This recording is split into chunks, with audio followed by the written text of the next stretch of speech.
Welcome to The Debate. When physicists first split the atom, they unlocked a truth that was, both elegant and profound. Oh, absolutely.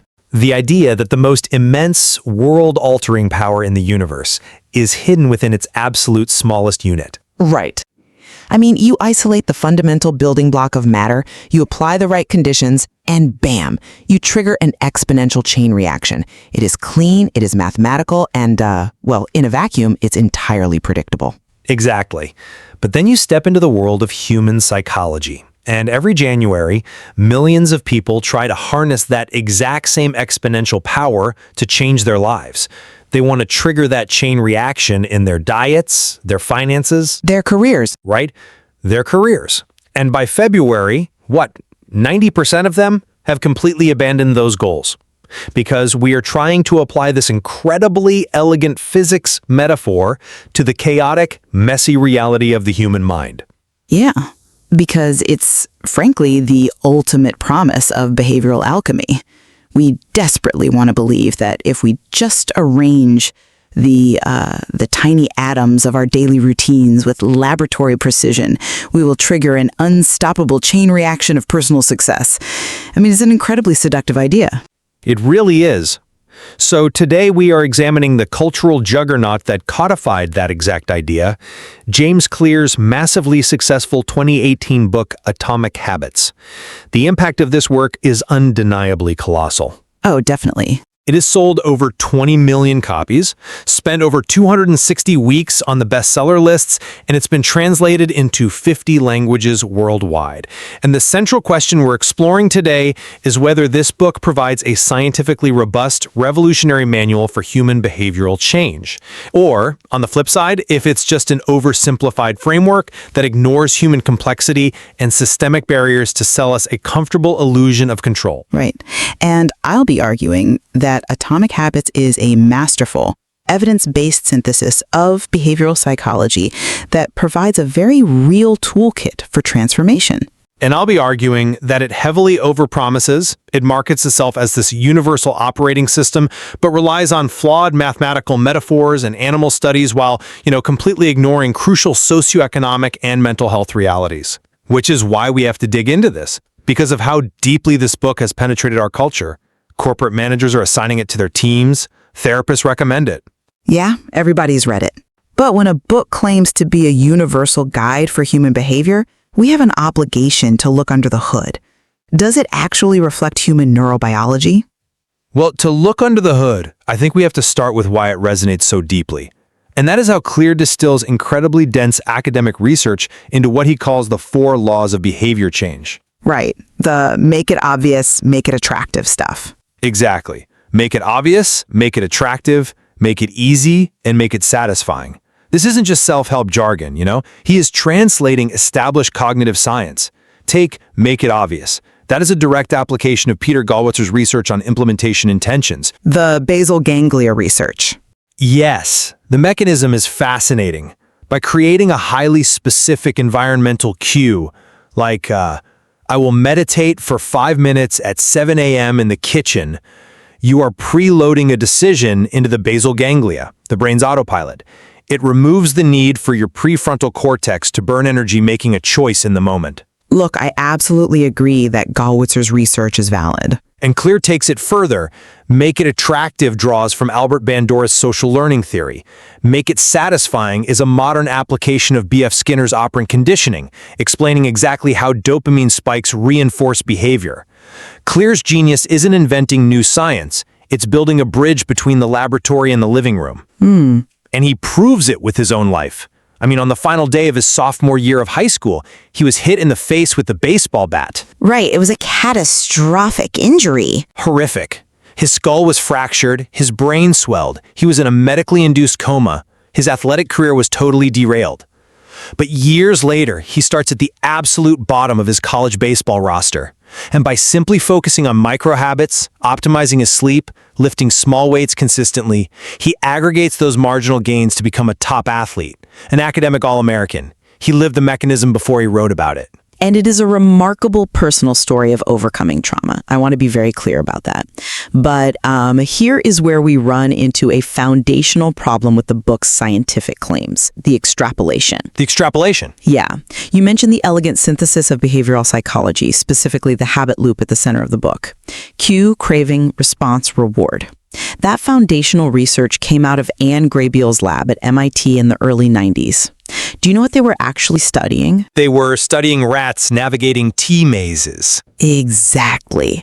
Rats in plastic mazes looking for chocolate. Right. The findings regarding the basal ganglia taking over repetitive tasks were genuine for rodents in highly controlled artificial environments. But taking a rat successfully navigating a maze and directly applying that exact same neurological assumption to a human being who is trying to, say, quit drinking or start a business, I think that's... or navigate complex emotional trauma, that is a massive, unscientific leap. I think that's slightly uncharitable to the evolutionary biology of the brain, though. Human neurology shares fundamental reward pathways with those animals. Sure, fundamental pathways, but When a human automates a behavior, whether it's tying our shoes or scrolling on our phones, our basal ganglia is functioning very similarly to that rat's brain. similarly, but not identically. And that difference is everything, right? Human behavior is heavily mediated by the prefrontal cortex, our executive function. We are influenced by complex social dynamics, existential anxiety, emotional regulation. Well, obviously, we aren't rats. Right, but the book completely flattens the human experience to make the rat maze metaphor work. And we see this context stripping in his historical anecdotes too. You mean the British cycling team? Yes, take the famous story of Dave Brailsford and the British cycling team. Clear attributes their sudden Olympic dominance to the 1% marginal gains philosophy.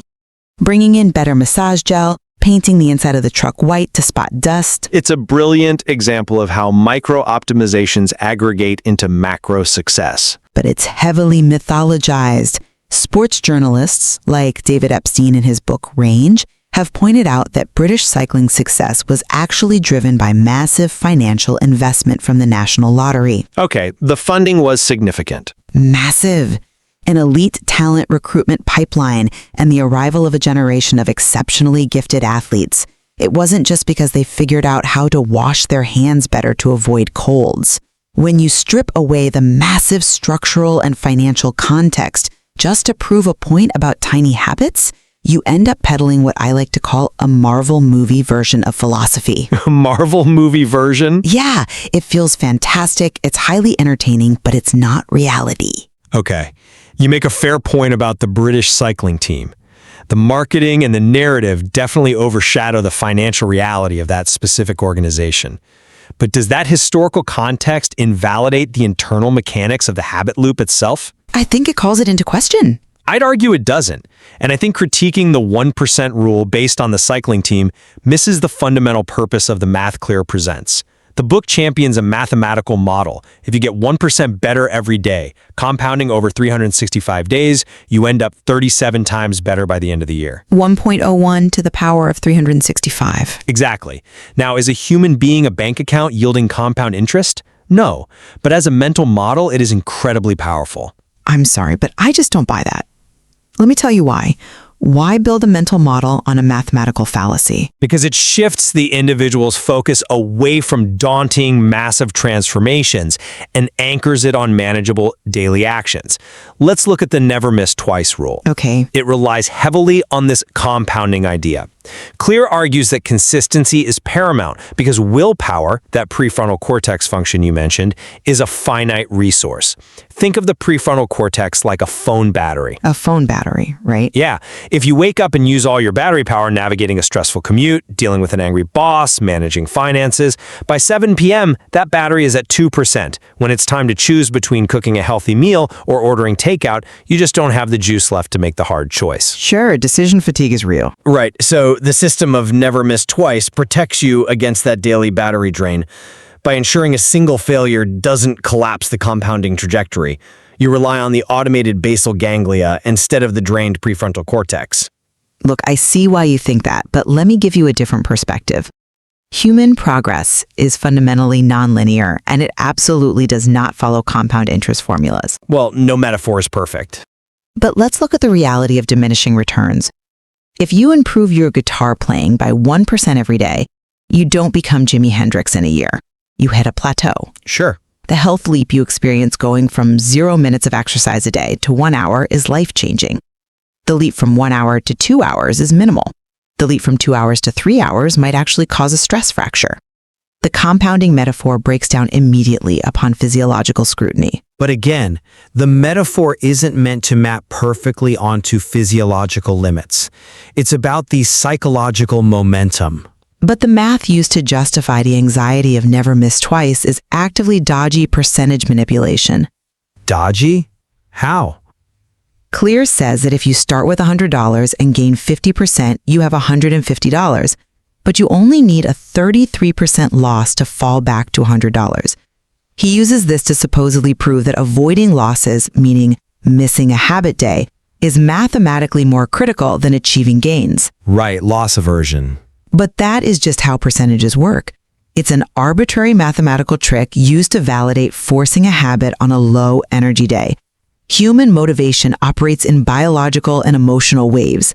Forcing an arbitrary habit on a day when your phone battery is at 1% because you are physically exhausted can cause severe burnout. You're saying the missed day is necessary. Yes. In those moments, a missed day isn't a failure that breaks compound interest. It is a vital biological reset for your nervous system. That's an interesting point, though. I would frame it differently. Does the exact mathematical calculation truly matter if the framework is what drives the behavioral change? I think the truth of the math matters, yeah. Let's borrow a mechanism used by B.J. Fogg, who runs the Behavior Design Lab at Stanford. His work on tiny habits shares a lot of DNA with Clear. Fogg treats a habit like a seed growing into a plant. Okay, a plant metaphor now? Bear with me. The exact measurable millimeter of growth fluctuates wildly daily based on sunlight, water, and soil conditions. We can't apply a strict compound interest formula to the plant. However, the overall trajectory of compounding action is undeniably upward, provided you don't uproot the seed. Right, assuming the soil is good. Exactly. Clear's Never Miss Twice isn't about punishing yourself, it's about protecting the identity of the person tending the garden. The math is just a cognitive tool to help the brain overcome its natural present bias. A cognitive tool that creates unnecessary guilt when people inevitably hit the messy reality of life, which actually brings us to the core issue I have with the entire framework, the assumption of environmental control. But if willpower is draining and our internal battery is unreliable, how do we compensate? Clear actually addresses this brilliantly through environmental design. Does he? He does.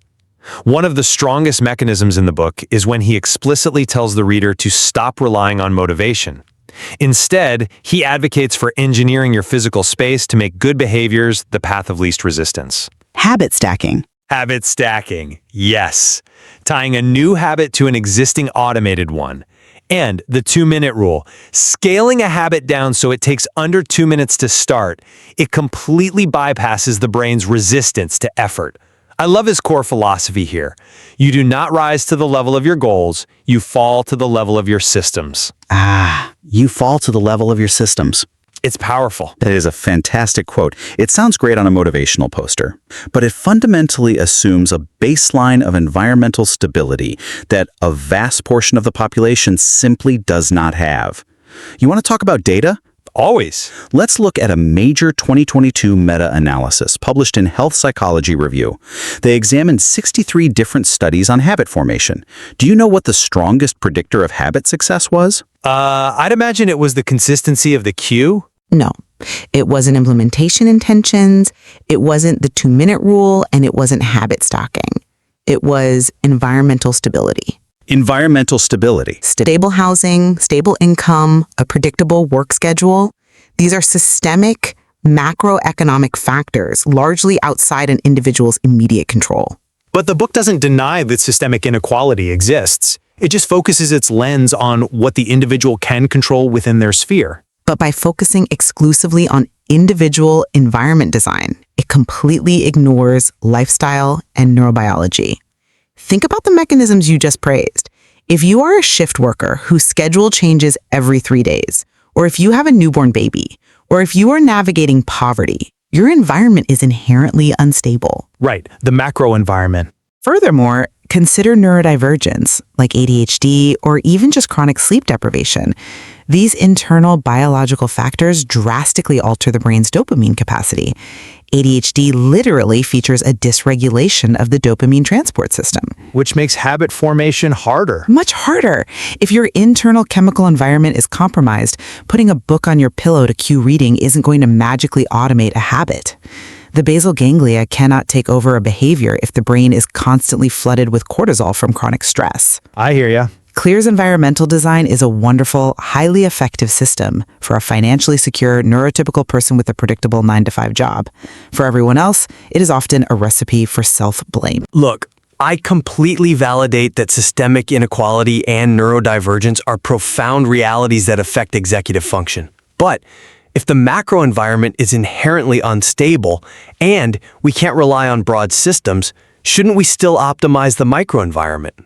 The microenvironment. Yes. Let's say you are working 2 unpredictable jobs. The world outside is chaotic.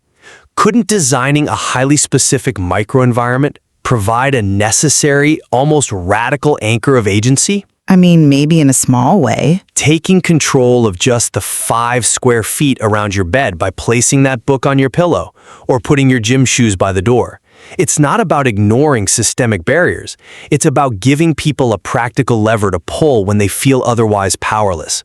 It scales down the battleground to a size where the individual can actually win a skirmish. That's a compelling argument, but have you considered that when the book insists these systems are universally applicable, it implies that failing to build the habit is a failure of the individual's system design? How so? It doesn't say, you failed because you're working 60 hours a week and your cortisol is peaking. It says, you failed because you didn't make the cue obvious enough. It privatizes failure. But if the physical environment is unstable, that's exactly where Clear's argument retreats inward, moving from the physical environment to human identity. The identity shifts. Right. The most profound shift in the book isn't about physical systems at all. Clear argues that true behavior change is identity change. The goal isn't to read a book. The goal is to become a reader. The goal isn't to run a marathon, it's to become a runner. Exactly. This leverages a very real mechanism in cognitive psychology, cognitive dissonance. Humans have a deep, driving psychological need to remain congruent with their self-definition. Sure, we want to align our actions with our beliefs. Right. By shifting the focus from the outcome to the identity, Clear leverages our internal desire for consistency. Every time you lace up your shoes, even for just 2 minutes, you are casting a vote for the identity of I am a runner. This transcends whether you are rich, poor, neurotypical, or neurodivergent. This is about rewiring how you view yourself at your core. It's a beautifully written concept, I'll give you that. But consider the circular logic at play here. Circular logic? Telling someone who chronically struggles with consistency to simply adopt the identity of a consistent person is a reframing exercise applied to a structural problem. But the small actions build the identity. Let's say I want to be a runner, but my structural reality, my unpredictable commute, my joint pain, my sheer exhaustion prevents me from running. Under Clear's identity framework, when I fail to run, I haven't just failed to perform an action. I have failed at my core identity. I am not a runner. It makes the failure deeply, deeply personal. Which is why the 2-minute rule is paired with identity. It makes the required action so microscopically small that it's nearly impossible to fail to cast that identity vote. Impossible to fail for how long, though? I mean, let's talk about the timeline of this identity shift. Okay. Clear talks about building these habits relatively quickly if you follow the 4 laws. But let's look at the actual scientific timeline of habit formation. The landmark 2010 University College London study by Philip Balali tracked people forming new habits in the real world. Do you know how long it actually took for a behavior to reach automaticity? Well, the popular myth is 21 days, but the Lally study showed it was much longer. Exactly. It took anywhere from 18 to 254 days. Wow, 254. The average was 66 days. And some people in this study never formed the habit at all, despite doing everything right. Now, if you are listening to this and you have ever felt like a failure because you couldn't stick to a new routine after 30 or 40 days, this 66-day study changes everything. It resets expectations, certainly. When a framework sells you a clean 4-step system to rewire your identity, and you hit day 40 and it still feels incredibly hard, what happens? Because the framework is so individualistic, readers don't question the book. They don't look up the Philippa Lally study and say, oh, taking 200 days is a normal part of the human experience. They look in the mirror and say, I must be fundamentally broken. I don't believe the book sells a quick fix that leads to that kind of despair, provided you read it closely. You think it tempers expectations? I do. Clear explicitly states that habits are the compound interest of self-improvement, which intrinsically implies a very long-term horizon. Does he explicitly cite the 254-day upper limit of the Lally study? Perhaps not. But the entire premise of the book is about extreme patience. He talks about the plateau of latent potential. Yes, he introduces a concept early on called the Valley of Disappointment. He uses the metaphor of an ice cube sitting in a cold room.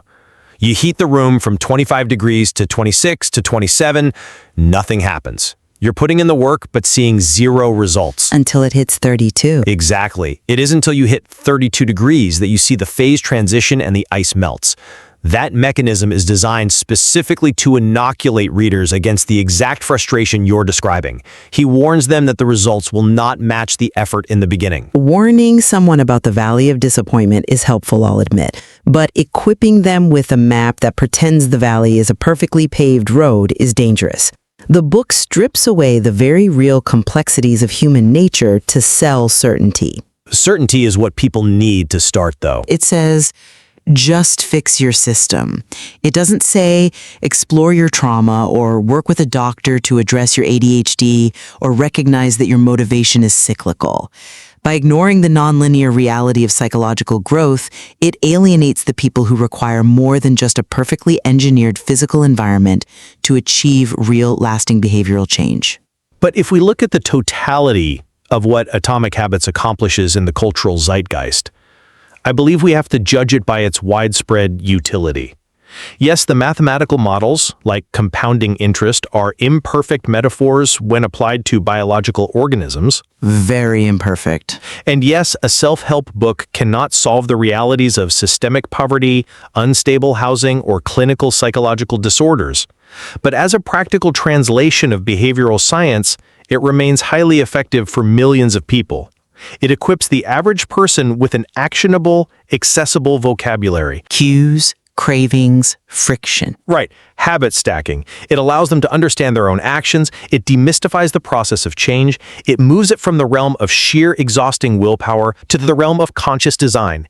It gives people a sense of agency, allowing them to reclaim control over the atomic units of their daily lives. And while the book certainly offers a neat, digestible starting point for someone who has never thought systematically about their behavior, I stand by the fact that it dangerously overclaims its scientific validity. We'll have to agree to disagree there. It takes findings from rats in plastic mazes and heavily funded sports teams, and it presents them as universal laws for human psychology.